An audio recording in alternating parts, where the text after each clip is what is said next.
हाय दोस्तों, मैं Shipra classes dealer second semester paper 2 प्रारंभिक शिक्षा के नवीन प्रयास का आज सिलेबस डिस्कस करने वाली हूं। दोस्तों इसके अंदर क्या क्या पढ़ना है और कौन कौन सा चैप्टर आप लोगों के लिए इम्पोर्टेंट है, इन सभी के बारे में हम लोग आज डिस्कस करेंगे दोस्तों चलिए हम देखते हैं इसके अंदर हमें क्या क्या पढ़ना है, कौन कौन से चैप्टर पढ़ने हैं।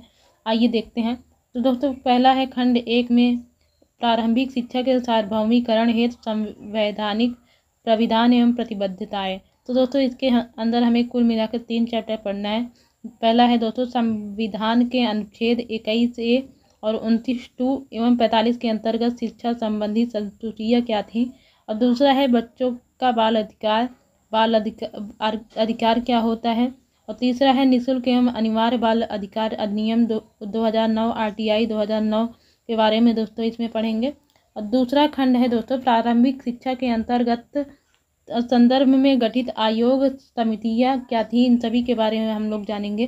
दोस्तों पहला है इसमें स्वतंत्रता के पूर्व पश्चात की संक्षिप्त जानकारी। और दूसरा लॉर्ड मैकाले की शिक्षा नीति, वुड का घोषणा पत्र, इंटर आयोग, ऑकलैंड एवं कर्जन का क्या योगदान था शिक्षा में, इन सभी के बारे में जानेंगे इसमें दोस्तों। तो ये चैप्टर आप लोगों के लिए बहुत ही इम्पोर्टेंट है। और तीसरा चैप्टर दोस्तों इसमें है कोठारी आयोग क्या है, इसके बारे में जानेंगे दोस्तों। कोठारी आयोग क्या होता है, इसको किसने बनाया था, इस सभी के बारे में हम इसमें पढ़ेंगे। ये भी चैप्टर आप लोगों के लिए बहुत इम्पोर्टेंट है। और तीसरा दोस्तों है राष्ट्रीय शिक्षा नीति 1986 एवं प्रोग्राम ऑफ एक्शन 1992 के बारे में दोस्तों हम लोग पढ़ेंगे। ये भी चैप्टर आप लोगों के लिए बहुत इम्पोर्टेंट है दोस्तों। और दोस्तों चौथा है यशपाल समिति।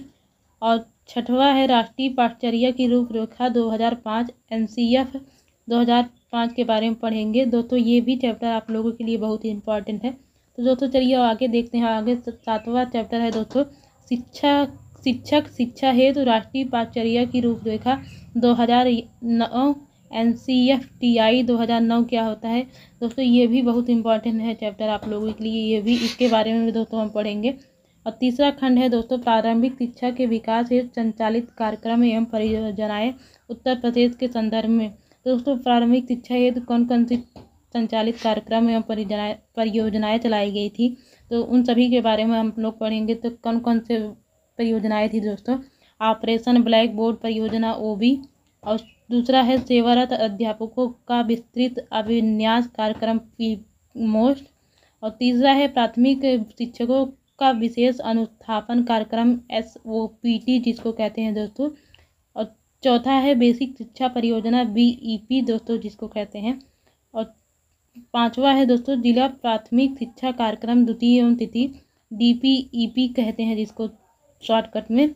और छठा है दोस्तों विद्यालय शिक्षा की तैयारी स्कूल रेडीनेस कार्यक्रम क्या होता है, इसके बारे में दोस्तों हम लोग पढ़ेंगे। और दोस्तों और क्या है दोस्तों संपूर्ण साक्षरता अभियान चलाया गया था, क्या कब और किस समय चलाया गया था, सर्व शिक्षा अभियान कब चलाया गया था, इसके बारे में भी हम लोग पढ़ेंगे। और दोस्तों NPEGL के बारे में पढ़ेंगे, national programme of education for girls at elementary level. और दोस्तों स्कूल चलो अभियान किसने चलाया था, कब चलाया गया था, इसके बारे में हम लोग पढ़ेंगे। कस्तूरबा गांधी आवासीय बालिका विद्यालय योजना क्या है, इसके बारे में जानेंगे दोस्तों। और दोस्तों ECCE कार्यक्रम क्या होता है, इसके बारे में पढ़ेंगे। और राष्ट्रीय बाल श्रम योजना कब लागू किया गया, कब चलाया गया प्राथमिक विद्यालय में, इसके बारे में पढ़ेंगे दोस्तों। और मध्याह्न भोजन पोषाहार वितरण कब स्कूलों में लागू हुआ, इसके बारे में दोस्तों पढ़ेंगे। इसके बारे में संपूर्ण जानकारी हमें जानना है। छात्रवृत्ति वितरण एवं अन्य प्रोत्साहन योजनाएं कब चालू की गई। और लास्टवा है दोस्तों निःशुल्क पाठ्य पुस्तक गणवेश बच्चों हेतु फर्नीचर का वितरण कब दोस्तों चालू हुआ, इन सभी के बारे में दोस्तों इसमें हम जानेंगे। पेपर 2 में इन सभी के बारे में हम लोग पढ़ेंगे दोस्तों। कल से इसकी क्लासेस स्टार्ट हो जाएंगी।